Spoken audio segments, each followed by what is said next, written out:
देखिए क्वेश्चन आपका example number 3.1 है। क्वेश्चन में क्या कह रहा है, estimate the average drift speed of conduction electron in a copper wire. देखो यहाँ पे इलेक्ट्रॉन कंडक्ट कर रहा है और हमें इलेक्ट्रॉन की एवरेज ड्रिफ्ट स्पीड बतानी है, ठीक है, इन ए कॉपर वायर। और कॉपर वायर का क्रॉस सेक्शनल एरिया दे रखा है 1 × 10⁻⁷ metre square, carrying current of 1.5 ampere, और उसमें जो करंट फ्लो कर रहा है 1.5 एम्पियर का करंट फ्लो कर रहा है, ठीक है। तो एरिया ऑफ क्रॉस सेक्शन ये हमें गिवन है और करंट भी हमें गिवन है। ओके, हमें क्या बताना है, हमें फाइंड करना है average drift speed of electron. Electron की एवरेज ड्रिफ्ट स्पीड हमें निकालनी है। तो बच्चों ड्रिफ्ट स्पीड का जो फॉर्मूला होता है वो होता है आपका, drift speed of electron is equal to होता है आपका I डिवाइडेड बाय NEA होता है।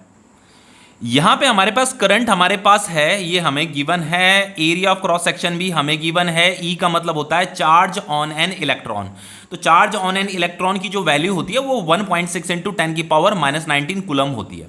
बस हमें ये n कैलकुलेट करना है। n का मतलब क्या होता है, n का मतलब होता है number of free electrons, number of free electrons per cubic metre, per cubic metre, या आप ऐसे भी कह सकते हो number of free electrons in 1 metre cube.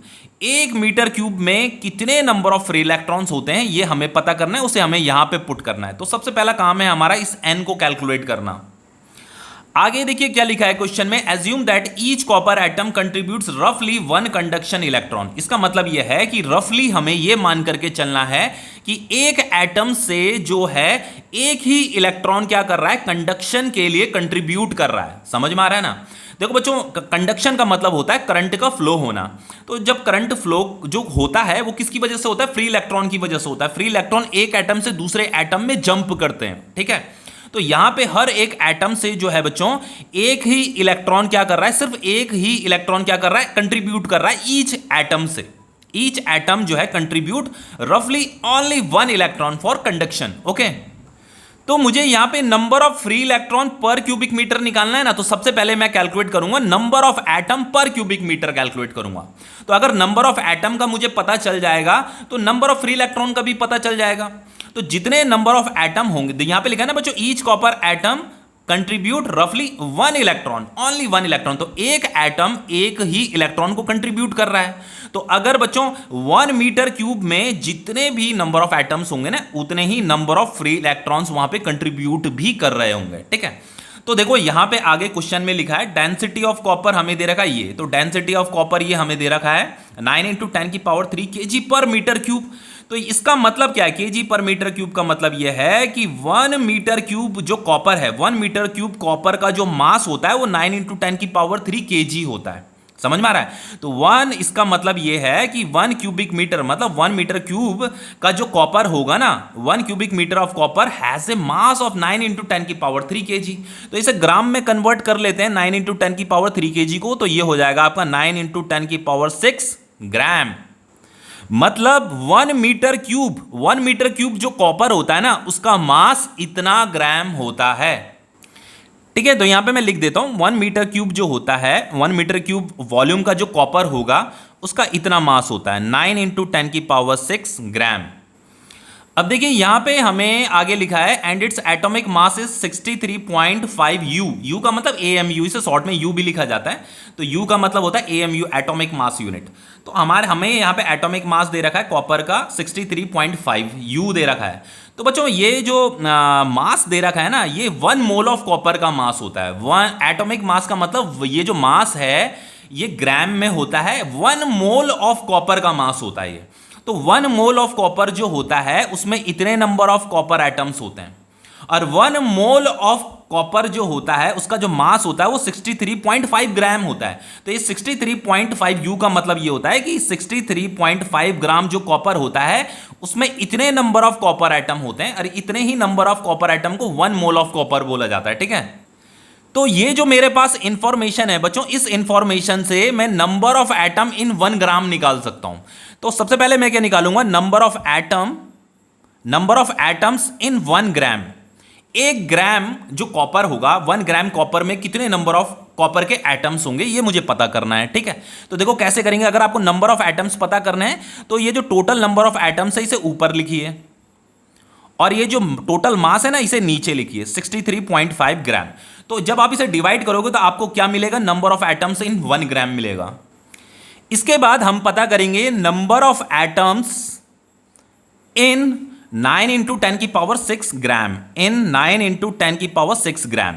तो इतना ग्राम जो कॉपर है उसमें कितने नंबर ऑफ कॉपर एटम्स होंगे ये हमें पता करना है। तो उसे कैसे पता करेंगे, 6 इंटू 1 ग्राम में तो इतना होता है, 63.1 ग्राम में तो इतने नंबर ऑफ एटम्स होते हैं, तो इतने ग्राम में कितने होंगे, इसे मल्टीप्लाई कर देंगे 9 इंटू 10 की पावर 6 से, इसे मल्टीप्लाई करेंगे तो नंबर ऑफ एटम्स इन इतने ग्राम में नंबर ऑफ एटम्स का हमें पता चल जाएगा। और बच्चों ये जो इतना ग्राम होता है ना, ये 9 इंटू 10 की पावर 6 ग्राम जो है ये 1 मीटर क्यूब कॉपर के बराबर होता है। तो मैं इसकी जगह में क्या लिख सकता हूं, 1 मीटर क्यूब भी लिख सकता हूं, ठीक है। तो मैं ऐसे लिख सकता हूं कि number of atoms in 1 metre cube, 1 metre cube जो कॉपर होगा उसमें जो नंबर ऑफ एटम्स होंगे वो इतने होंगे, ठीक है। 6 इंटू 10 की पावर 23 डिवाइडेड बाय 63.5 इंटू ये 9 इंटू 10 की पावर 6। तो इसे जब अगर हम आगे सॉल्व करेंगे तो ये 6 9 जा हो जाएगा आपका 54 डिवाइडेड बाय 63.5, ये 10 की पावर 23, 10 की पावर 6, तो ये हो जाएगा आपका 10 की पावर 29। और बच्चों जब हम इसको डिवाइड करेंगे तो डिवाइड करने पे जो हमें वैल्यू मिलती है वो मिलती है 0.85 इंटू ये 10 की पावर 29। बाकी बच्चों इसके बाद हम इसे साइंटिफिक फॉर्म में लिख सकते हैं। अगर मैं इस डेसिमल को आगे शिफ्ट कर देता हूं, इसे मैं अगर 8.5 लिख देता हूं तो यहां पे मुझे 10 की पावर -1 भी लिखना पड़ेगा, ठीक है। और ये हो गया आपका 10 की पावर 29। इसे आगे सॉल्व कीजिए, ये हो जाएगा आपका 8.5 इंटू 10 की पावर 28 पर मीटर क्यूब। मतलब 1 मीटर क्यूब में जो नंबर ऑफ एटम्स होंगे, number of atoms in 1 metre cube निकाल रहे हैं ना हम, तो number of atoms in 1 metre cube जो होगा इतने नंबर ऑफ एटम्स होंगे।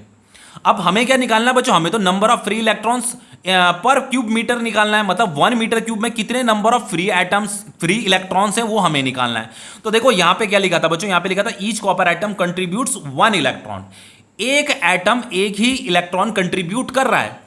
तो बच्चों तो एक एटम अगर एक ही इलेक्ट्रॉन कंट्रीब्यूट कर रहा है तो इतने नंबर ऑफ एटम्स जो है इतने ही नंबर ऑफ इलेक्ट्रॉन्स कंट्रीब्यूट करेंगे। तो हमें जो यहां पे n निकालना है ना, n, ये हमारा n ही है, ये हमारा n कैलकुलेट हो चुका है। तो यहां पे जो n हमें निकालना था, number of free electrons in 1 metre cube निकालना था ना, तो ये हमारा निकल चुका है, नंबर ऑफ एटम्स के ही बराबर होगा। जो हमारा नंबर ऑफ फ्री इलेक्ट्रॉन्स होंगे वो नंबर ऑफ एटम्स जो हमने यहां पे कैलकुलेट किया इसी के बराबर होगा नंबर ऑफ फ्री इलेक्ट्रॉन्स भी, ठीक है। तो यहां पे आ जाएगा आपका 8.5 इंटू 10 की पावर 28, ये हमारे नंबर ऑफ फ्री इलेक्ट्रॉन्स निकल गए पर क्यूबिक मीटर। अब हम क्या करेंगे, जस्ट वैल्यू पुट करेंगे। ये हमारे पास फॉर्मूला है ड्रिफ्ट स्पीड का, तो drift speed of electron is equal to क्या है, यहां पे लिख देता हूं मैं I डिवाइडेड बाय NEA।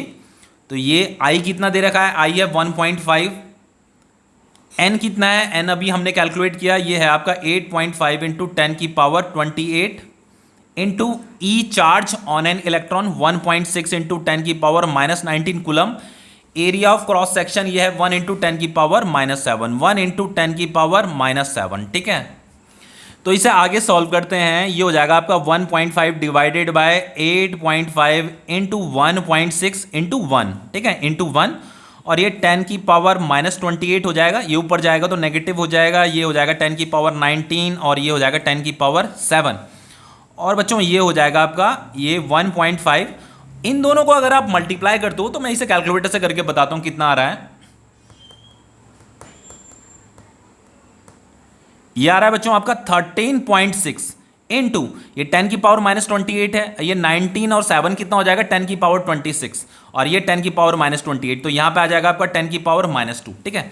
इसको अगर आप कैलकुलेटर से सॉल्व करोगे ना तो इसकी वैल्यू आती है 0.11, इसे जब आप डिवाइड करोगे इंटू 10 की पावर -2, तो ये आपका ड्रिफ्ट स्पीड ऑफ इलेक्ट्रॉन आ रहा है। अगर देखो इसे अगर मैं साइंटिफिक फॉर्म में लिखूंगा तो ये 1.1, इस डेसिमल को मैंने आगे शिफ्ट कर दिया तो यहां पर 10 की पावर -1 आएगा इंटू 10 की पावर -2, तो ये finally drift speed of electron आ गया 1.1 इंटू 10 की पावर -3 मीटर पर सेकेंड। ये आ गया आपका ड्रिफ्ट स्पीड ऑफ इलेक्ट्रॉन। बहुत कम है बच्चों वैसे। देखो ड्रिफ्ट स्पीड क्या आ रही है, 10 के ऊपर जो पावर है वो नेगेटिव है, ठीक है। तो ये हमारी ड्रिफ्ट स्पीड निकल गई है। अब देखिए इसका नेक्स्ट पार्ट क्या है, क्वेश्चन जो इसका नेक्स्ट पार्ट है यहां पे कह रहा है compare the drift speed obtained above with the thermal speed of copper atom at ordinary temperature. देखो हमें कॉपर एटम, देखो बच्चों जो कंडक्टर होता है ना उसके अंदर जो एटम्स होते हैं वो टेम्परेचर, जो सराउंडिंग का जो टेम्परेचर होता है उसकी वजह से वो वाइब्रेट करते रहते हैं, ठीक है। तो उस वो जो एटम जो वाइब्रेट कर रहे हैं ना उसका हमें थर्मल स्पीड बताना है, फिर उस थर्मल स्पीड को जो है ड्रिफ्ट स्पीड के साथ कंपेयर करना है, ठीक है। तो देखो सबसे पहले मैं यहाँ पे ड्रिफ्ट स्पीड जो हमने अभी जस्ट कैलकुलेट की थी उसे मैं यहाँ पे लिख देता हूँ। ड्रिफ्ट स्पीड जो हमने कैलकुलेट की थी वो कैलकुलेट की थी 1.1 इंटू 10⁻³ मीटर पर सेकेंड, ठीक है। ये हमने drift speed of electron calculate की थी। अब हमें कैलकुलेट करनी है thermal speed of copper atom. जो एटम है कॉपर का जो वायर है बच्चों, उसके अंदर जो कॉपर एटम है उसका थर्मल स्पीड निकालना है। तो उसे कैसे निकाला जाता है, देखो उसके लिए एक रिलेशन होता है, यहां पे हमें एनसीईआरटी में दे रखा है। ये देखो लिखा है ½ mv² = 3/2 k × t, ठीक है। तो इस रिलेशन को मैं यहां पे लिख रहा हूं, ठीक है। तो ये रिलेशन है आपका ½ mv² = 3/2 kb × t। टी का मतलब टेम्परेचर है, के होता है बच्चों आपका, ये जो के बी है ये होता है आपका बोल्ट्जमैन कांस्टेंट, ठीक है। और इसकी जो वैल्यू होती है ये कांस्टेंट होता है, ठीक है। इसकी जो वैल्यू होती है बच्चों वो होती है 1.38 × 10⁻⁻23 जूल पर मोल पर केल्विन होती है, ठीक है। यहां पे टी का मतलब टेम्परेचर है, एम का मतलब है मास ऑफ एटम, और ये V का मतलब है बच्चों speed, thermal speed of copper atom, ठीक है। हमें क्या निकालनी है, थर्मल स्पीड ऑफ एटम निकालना है ना। तो V का मतलब क्या है, थर्मल स्पीड ऑफ एटम। देखो बच्चों यहां पे हमें टेम्परेचर क्या लेना होगा, यहां पे ऑर्डिनरी टेम्परेचर की बात हो रही है।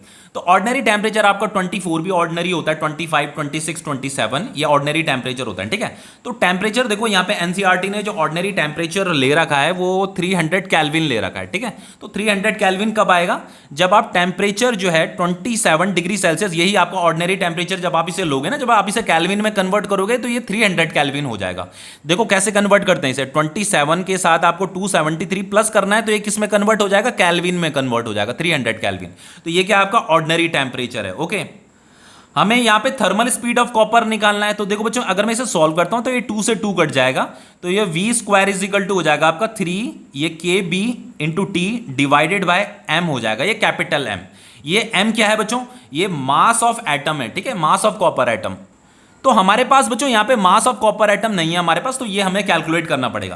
लेकिन बच्चों अभी से देखो हम मॉडिफाई करेंगे, अभी इस फॉर्मूले को हम मॉडिफाई करेंगे। इसे हम लिख सकते हैं √ ये 3 kBt डिवाइडेड बाय m। और फाइनली देखो बच्चों इसे एनसीईआरटी ने किस तरीके से लिखा है, देखो एनसीईआरटी यहाँ पे क्या कहता है, and is thus typically of the order of. NCERT ने इस फॉर्मूले को इस तरीके से मॉडिफाई कर रखा है, ठीक है, इसे इस ऑर्डर में लिखा हुआ है। तो हम भी इसे इसी तरीके से लिखेंगे, इस 3 को यहां से हटा दीजिए, मतलब इसे कंसीडर करने की जरूरत नहीं है, ठीक है। एनसीईआरटी ऐसी कर रहा है, वैसे आप चाहो तो इस 3 को कंसीडर भी कर सकते हो, वैसे आपका आंसर थोड़ा सा डिफरेंट आएगा, वो एनसीईआरटी के साथ मैच नहीं करता हुआ दिखाई देगा आपको, ठीक है। लेकिन एनसीईआरटी ने यहाँ पे इस 3 को नहीं ले रखा है, इसीलिए हम इस 3 को हटा रहे हैं यहाँ से, ठीक है। तो ये kb × t divided by m हो जाएगा। अब यह है आपका मास ऑफ कॉपर एटम, तो ये मुझे कैलकुलेट करना पड़ेगा। तो इसे कैसे कैलकुलेट करेंगे, देखो बच्चों हमें जो है ना एटॉमिक मास हमें गिवन था, ये 63.5 U दे रखा था। तो इसका मतलब ये था कि 6 × 10⁻23 कॉपर एटम हैव अ मास इतना ग्राम, ठीक है। तो हमें पता है कि बच्चों इतना ग्राम जो कॉपर होता है ना उसमें इतने नंबर ऑफ एटम्स होते हैं। अब मुझे क्या निकालना है, मुझे कैलकुलेट करना है कैपिटल M। कैपिटल M का मतलब मास ऑफ कॉपर एटम निकालना है। तो बच्चों हमें मास कैलकुलेट करना है ना, तो उसके लिए हम क्या करेंगे, ये जो टोटल मास है ना इसे यहां ऊपर लिखेंगे, ये ग्राम में, ठीक है, डिवाइडेड बाय ये जो टोटल नंबर ऑफ एटम है इसे नीचे लिखेंगे, ठीक है। तो मुझे क्या पता करना है, कॉपर का जो एक एटम है ना उस एटम का मास निकालना है। तो उसके लिए मुझे टोटल मास ऊपर लिखना पड़ेगा, टोटल नंबर ऑफ एटम्स नीचे लिखने पड़ेंगे, ठीक है। अब देखो जो ये तो ग्राम है तो इसे केजी में कन्वर्ट कर लेते हैं। तो केजी में कन्वर्ट करने के लिए क्या करोगे, आप इसे 10⁻³ से इसे मल्टीप्लाई कर दीजिए, तो ये केजी में कन्वर्ट हो जाएगा ये, ठीक है। तो और ये हो गया आपका 6 × 10⁻23। तो ये m हमारा कैलकुलेट हो गया, इस m को हम यहाँ पुट करेंगे यहाँ फॉर्मूले में, ओके। तो ये हो जाएगा आपका v = ये kb दे रखा है हमारा 1.38 × 10⁻23 इंटू टेम्परेचर दे रखा है 300 केल्विन।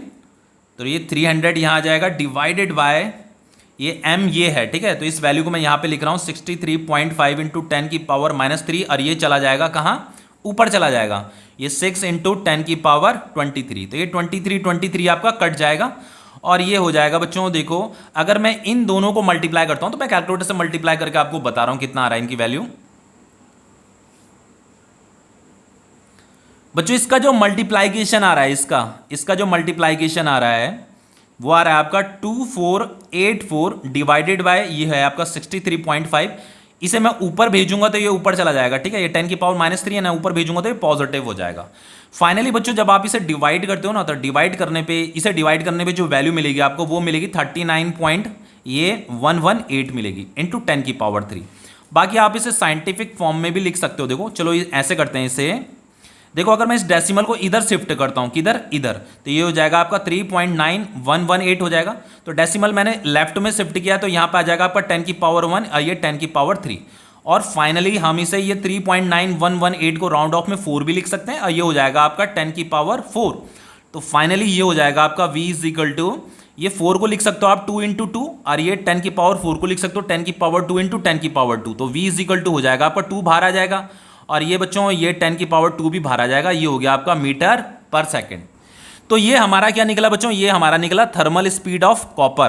कॉपर का जो एटम है बच्चों वो क्या कर रहा है, वाइब्रेट कर रहा है, तो उसकी वाइब्रेट करने की जो स्पीड है वो इतनी है। अब हमें इसे कंपेयर करना है किसके साथ, इस ड्रिफ्ट स्पीड के साथ कंपेयर करना है, ठीक है। तो हम क्या करेंगे, V D divided by V कर देंगे। तो वी डी कितना दे रखा था बच्चों, ये दे रखा था 1.1 इंटू 10 की पावर -3।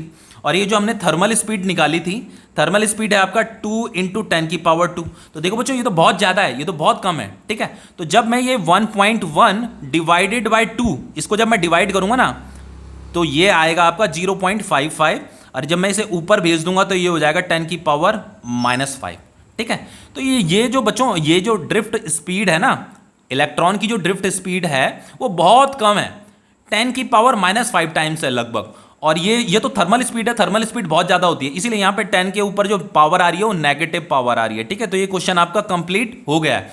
अब देखो इसमें लास्ट में पूछा है speed of propagation of electric field along the conductor which cause the drift motion। तो हमें यहाँ पे क्या करना है, जो ड्रिफ्ट स्पीड थी ना, इलेक्ट्रॉन की जो ड्रिफ्ट स्पीड थी उसे जो है speed of propagation of electric field के साथ भी कंपेयर करना है, ठीक है। तो देखो इसे कैसे किया जाएगा, हमें यहाँ पे बताना है बच्चों speed of propagation of electric field निकालना है। तो बच्चों speed of propagation of electric field का मतलब ये है कि जैसे मान लो एक क्यू चार्ज है, तो इससे क्या होता है, ये ऐसे इलेक्ट्रिक फील्ड क्या होता है, प्रोपगेट होता है।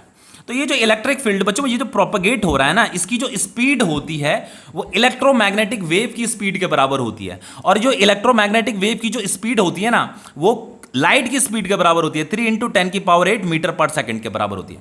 अब ये तो निकल गया speed of propagation of electric field इतना ही होता है, 3 इंटू 10 की पावर 8 मीटर पर सेकंड होता है। अब इसे हमें किसके साथ कंपेयर करना है, ड्रिफ्ट स्पीड ऑफ इलेक्ट्रॉन के साथ कंपेयर करना है, वीडी डिवाइडेड बाय सी। तो वीडी कितना निकाला था बच्चों हमने, वीडी तो हमारा ये 1.1 इंटू 10 की पावर -3 था, तो ये 1.1 इंटू 10 की पावर -3 डिवाइडेड बाय सी कितना है, 3 इंटू 10 की पावर 8 है।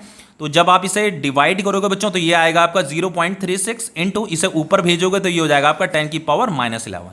तो ये आ गया आपका, हमें इन्हें कंपेयर भी करना था ना। तो बच्चों ये जो आपका speed of propagation of electric field होता है ना, ये तो बहुत ज़्यादा होता है, लेकिन जो ड्रिफ्ट स्पीड ऑफ इलेक्ट्रॉन होता है बच्चों वो बहुत कम होता है। इसीलिए जब हमने इसे कंपेयर किया तो कंपेयर करने पे देखो ये 10 के ऊपर जो पावर आ रहा है नेगेटिव आ रहा है, ठीक है। तो मतलब ये जो ड्रिफ्ट स्पीड है ये बच्चों speed of propagation of electric field से इतना टाइम्स होती है, ठीक है। तो ये क्वेश्चन आपका कंप्लीट हो गया है।